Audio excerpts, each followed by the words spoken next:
I have no regrets about selling, but the big mistake was just trying to carry too much, and it's just unsustainable for any one human, and especially for things that don't give me energy. I mean, the things that give me energy, I can do endless, but the things that really deplete my energy, it really burn me out.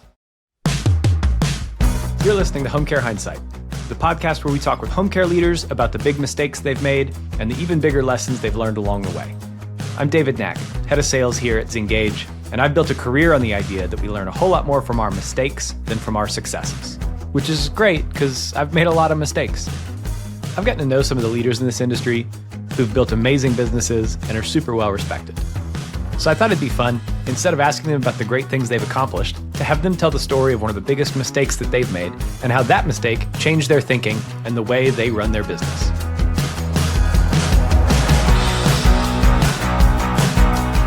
All right, welcome back to another episode of HomeCare Hindsight, brought to you by Zingage.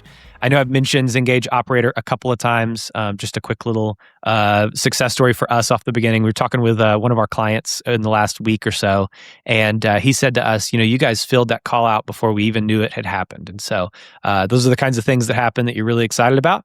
Seeing people's worlds get a lot less reactive and spend a lot more time being strategic. So if you're interested in that, you can reach out to us at zingage.com. I'm more excited today to welcome Sandi McCann to the show. Sandi, thanks for joining me. Yeah, thanks for having me. For people who aren't familiar with you, how would you introduce yourself?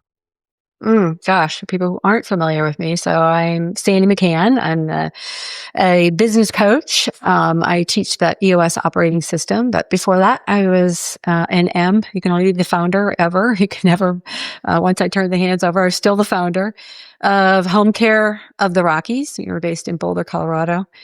Ran it for a decade and sold it in 21. Yeah. We're going to get into what you're doing now and some of how like your journey got you there. But like, what's it like to found a home care agency, to build it, and then to like, more importantly, to sell it? So building it, I never considered myself an entrepreneur until I became an entrepreneur. And then I realized, oh my gosh, I should have been an entrepreneur all along.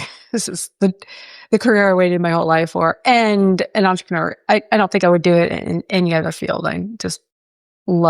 I love, and I still do. I love the business of taking care of people. And I love the whole business of it.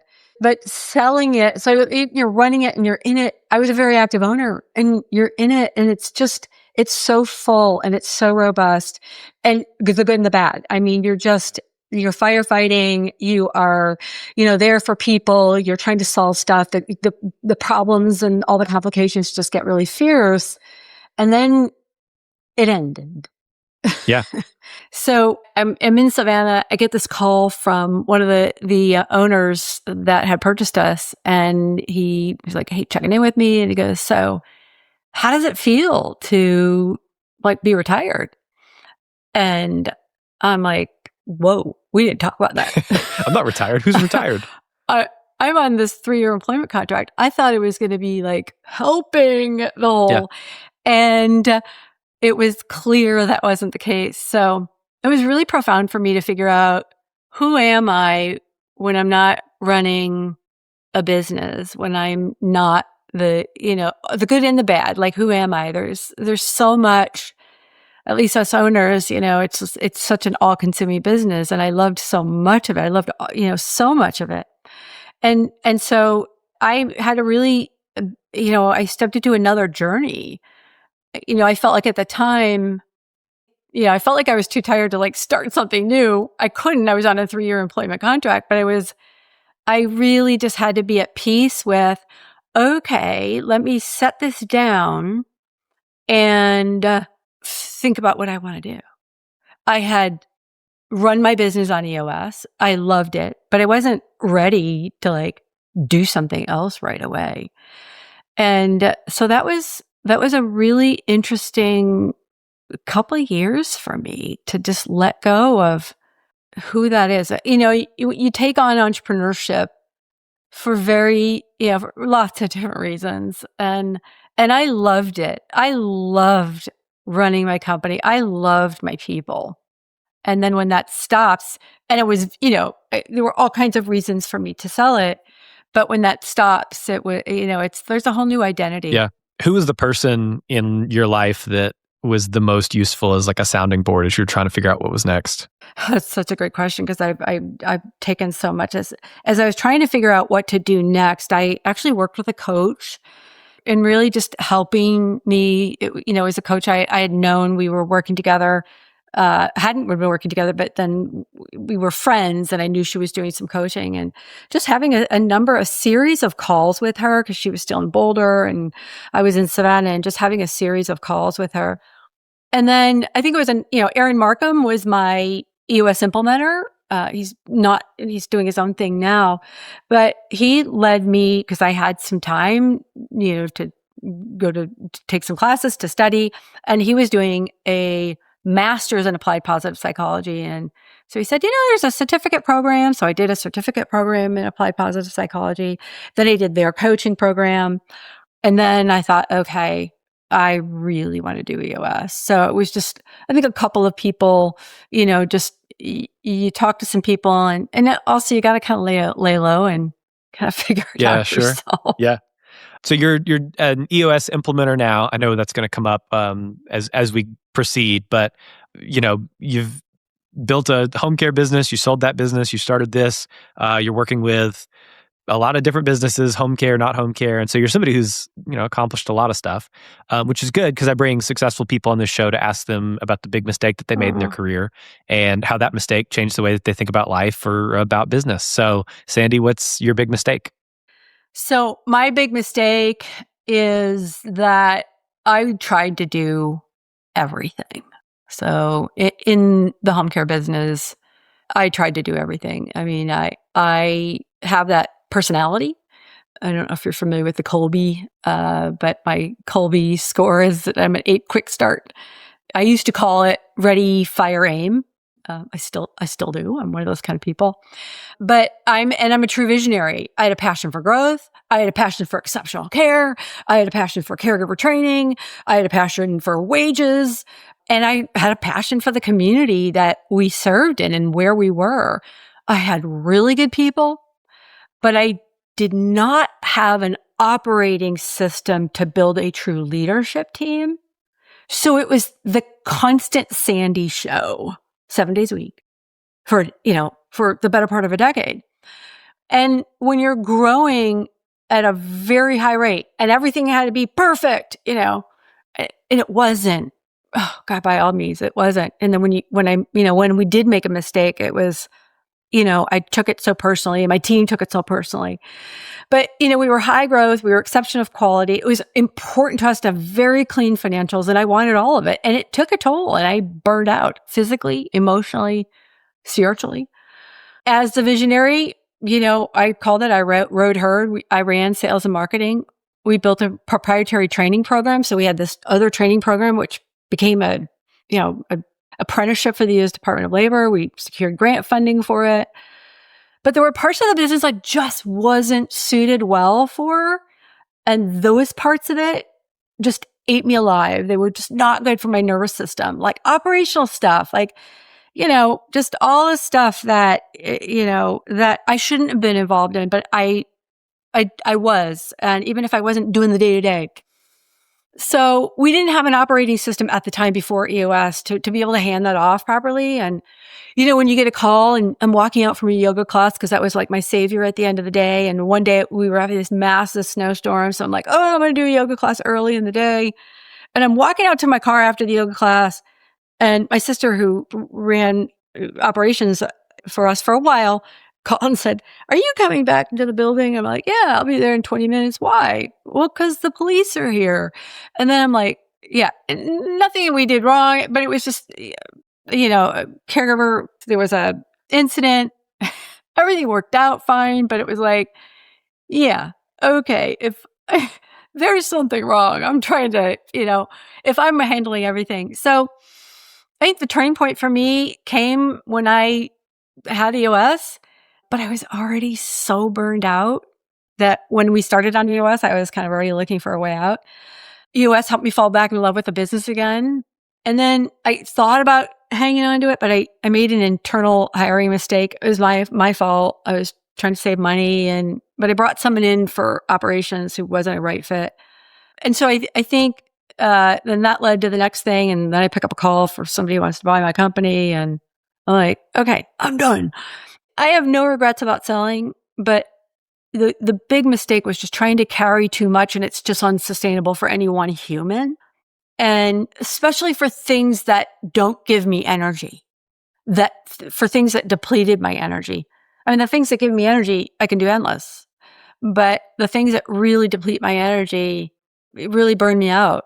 So I just hanging on too long. As you look back with like the benefit of hindsight, like what do you feel like it was that prevented you from being able to delegate that stuff until you were like burnt out? Control, that perfectionism you want, that I said before, I wanted everything to be perfect. And for the first 25 clients, you can do that with your small team.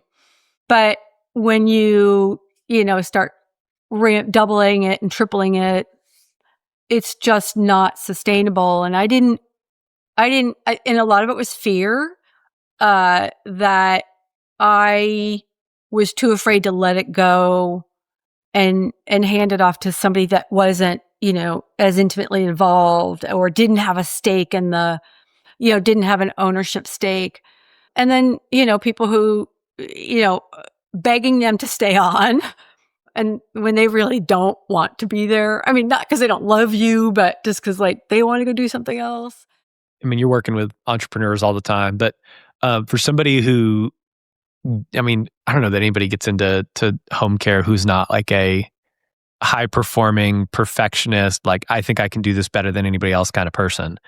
For somebody who's like kind of just starting out and would like to be able to avoid that because they see that in their future and they're like, that's the kind of person I am. What should they do like today? Maybe there's an operations, like a process component to this, but maybe there's also like a self-work, like an emotional journey they need to go on. Like what could they do today to prevent saying to people, yeah, I was so burnt out, because of all the stuff I'd held on to? What can they do now to avoid that? I think there's really two things. Again, I look now at everything through the framework of EOS. I mean, we call it EOS, but it's an operating system, and that was put together by a guy named Gino Wickman, who, I mean, it's a great system, but they're tools that have been around for 100 years. Two things. Number one is know thyself. Like, just know thyself, because you can't be all things to all people. We have a different way that we operate.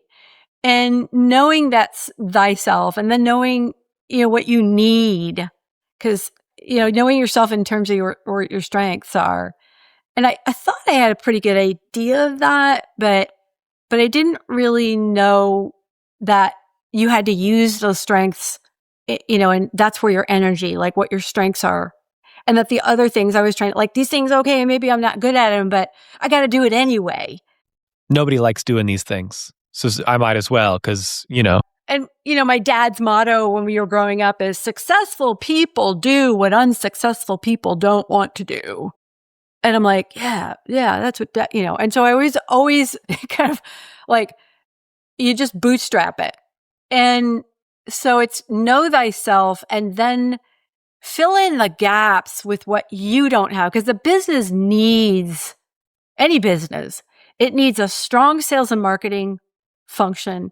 It needs a strong operations function, and it needs a strong finance function. And then it's got to have, you got to have somebody that's orchestrating all those moving pieces and parts, right? Which we, call the chief operating officer, or in EOS language, we call that the integrator. And so, but you have to have those three functions strong. And so one, you have to know yourself, know thyself, and then be in warrior shape, because if you're not, your people know, and they see you, and then they go everywhere you go. So as the owner, if you go this way, they're going that way. If you go that way, they're going that way. And if you're not in either warrior shape or you're going everywhere, then there's a lot of chaos. And so I think it's knowing what your strengths are and then where you need to fill in the gaps, and then use the accountability chart.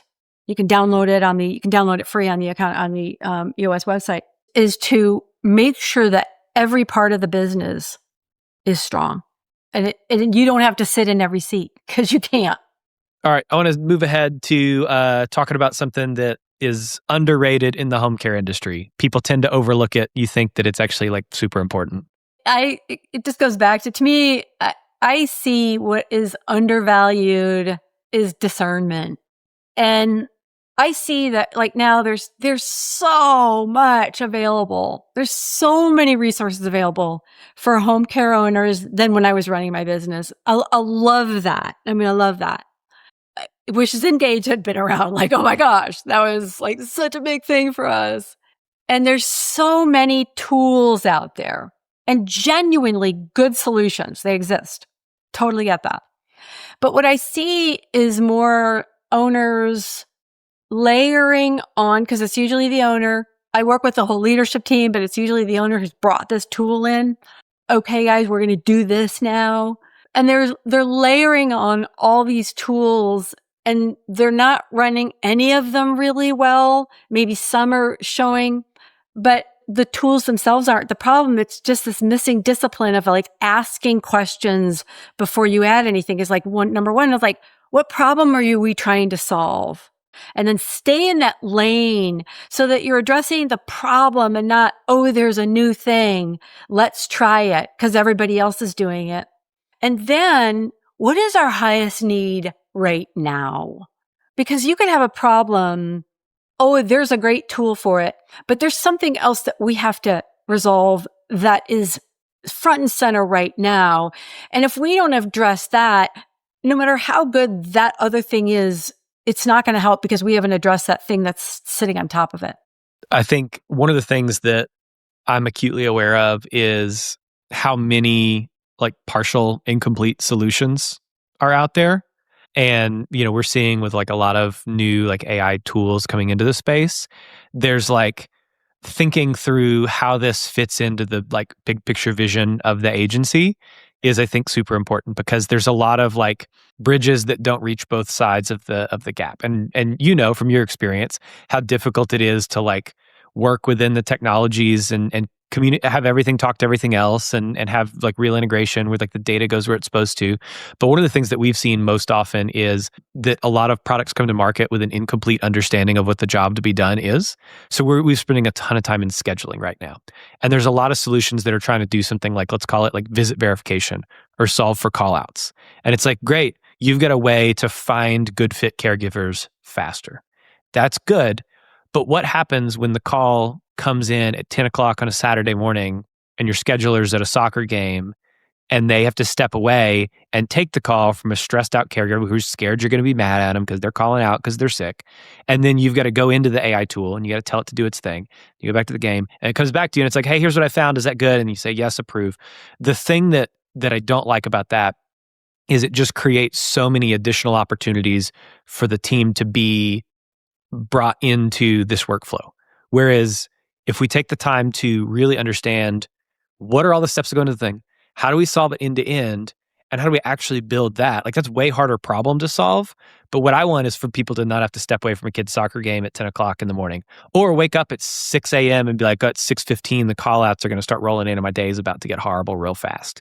And so that's one of the things that I'm seeing is so many like very like focused, laser specific point solutions that ultimately don't deliver the value that I see needed, because it's like one panel of the bridge that's got to get across the Grand Canyon.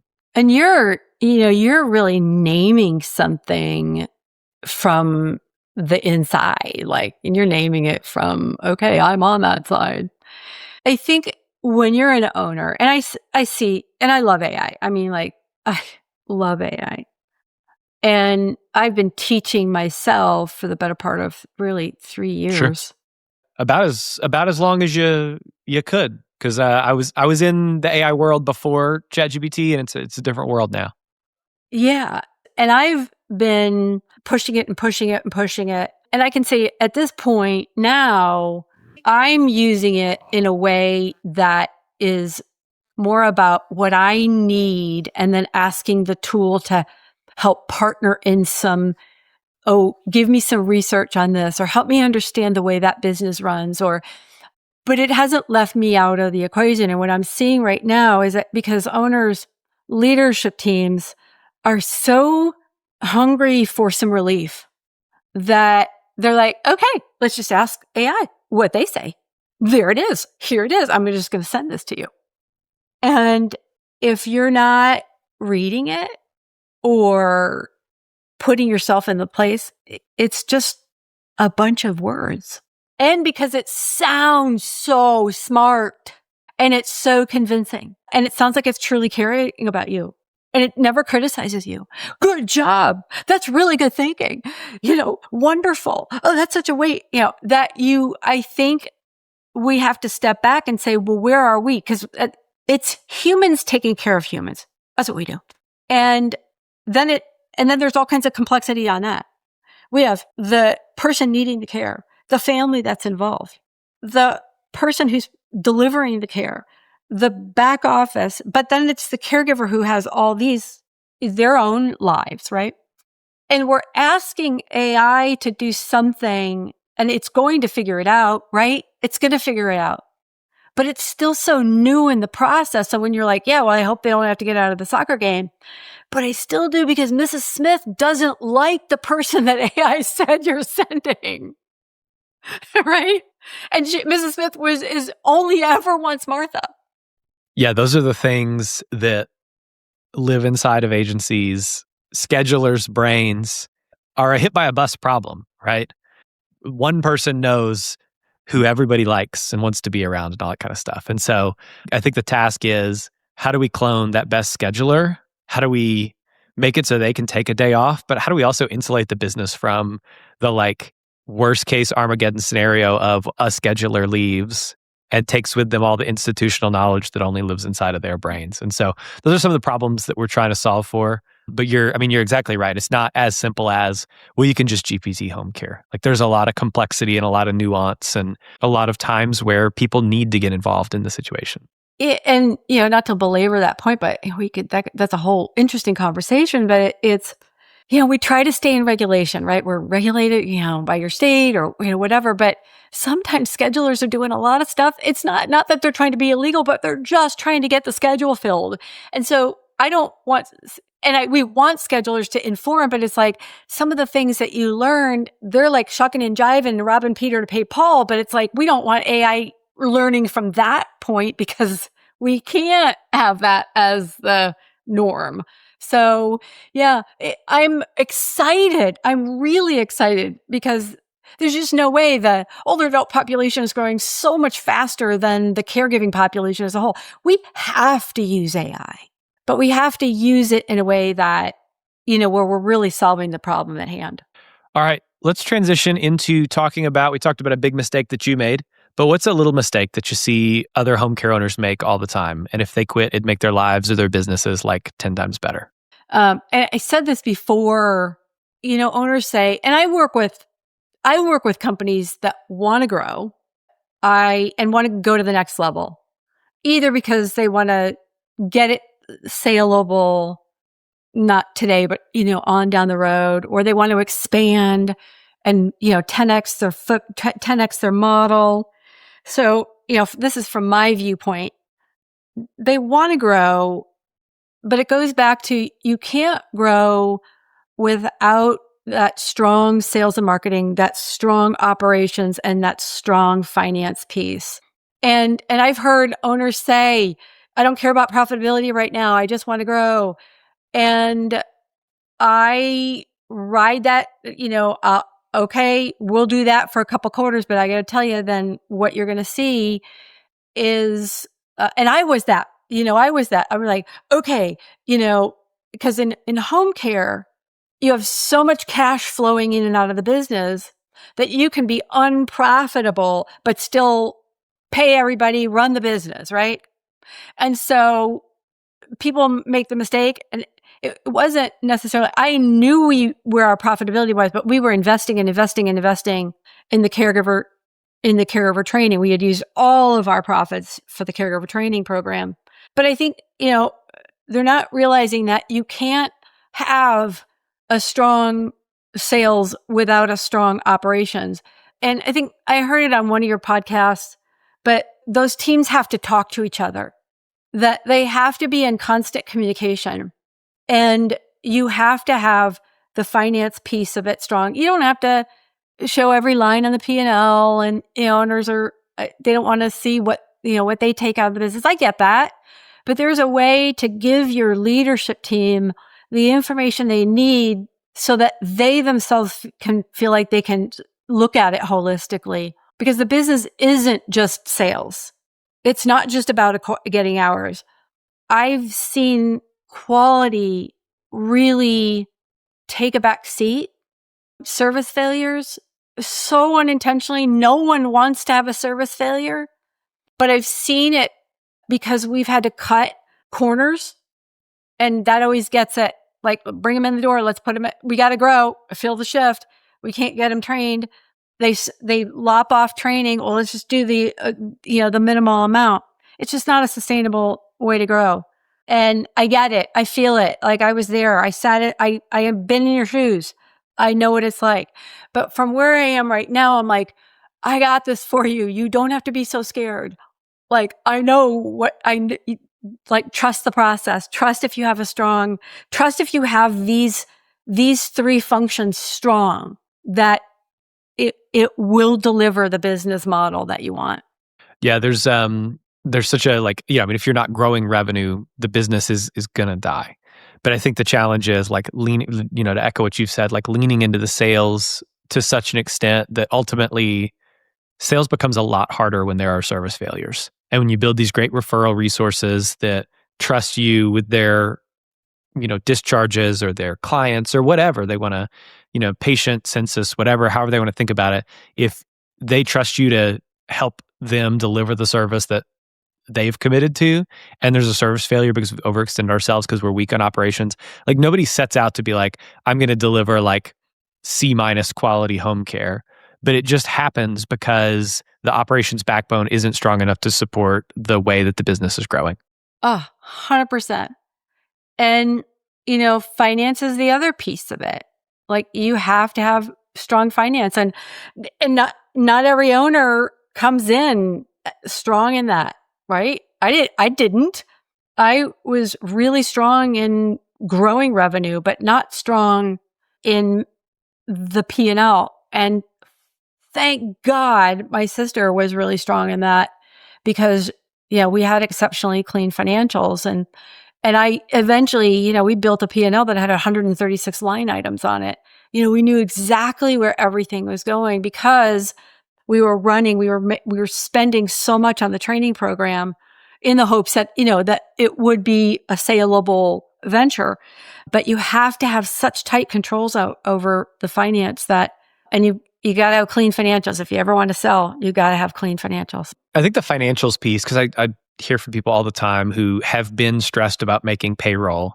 And I think that's one kind of financial rigor to get under control, is to understand the cash flow and be I know how much money is coming in and I know how much money is going out. I know that there's a difference between those. And that's not nothing, right? There's a lot of people, I think, who are kind of flying blind, hoping and praying that there'll be plenty of money in the account at the end of the month to make payroll. But when you had a 136 line P&L, what did that, because that feels like a lot of work. And I don't like doing that kind of spreadsheet detail. What did that unlock for the business in terms of opportunities to find levers, unlock profit margin? What did having a really clean P&L do aside from obviously making the asset saleable at the end of the day? So we had 136 line items, but it was color-coded and sectioned off so that it was a true marketable piece for myself and for my finance person. And so we would, and we used the benchmark study, HomeCare Pulse had it at the time, and then off to the side, we had, what was the percentages that were industry. And so the data provided us such insight into where we were and what was needed. I'll give you an example of when we were trying to really scale our training program, I had been invited to the governor's office, not the governor himself, but the governor's office, because we were trying to get the training program that we had developed into the hands of every caregiver in the state of Colorado. And so I needed a lot of data to put in front of them about how the program worked and what it was about. And so we were able to track, the retention rate of caregivers who had been trained, who had, the more training that they had and the more earnings they had, their retention rate. So although that wasn't on the P&L, what was on the P&L was how much we spent on training. And clearly that equated to, okay, well, that amount equals this amount of hours of training. And so we used all of that data to really form our positioning around, look, if we really truly want to provide not just us, but really provide the care that older adults deserve, this is what it's going to take. The industry, again, at the time was providing, 6 to 8 hours a year of training, and our caregivers were getting, upwards of 100.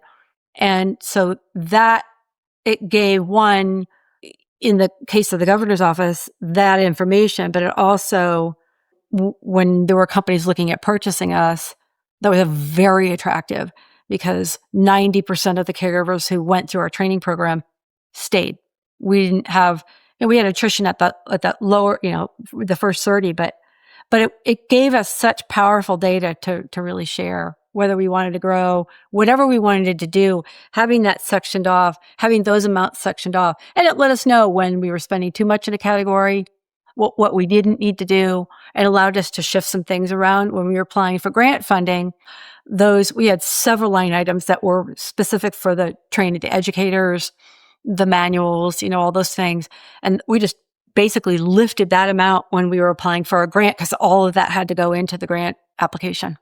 Yeah. So what I'm hearing you say is like the P&L is marketable, and not just for like when you go to market and would like to, sell the agency, but like when you're going to talk to stakeholders, most people wouldn't be in the governor's office, or apply for grants. And so I think like having that data there, obviously you guys are thinking about it in that way anyways, but having that data there means that you are able to get to whoever the stakeholder is faster with better data than any of the other kind of constituents in the marketplace.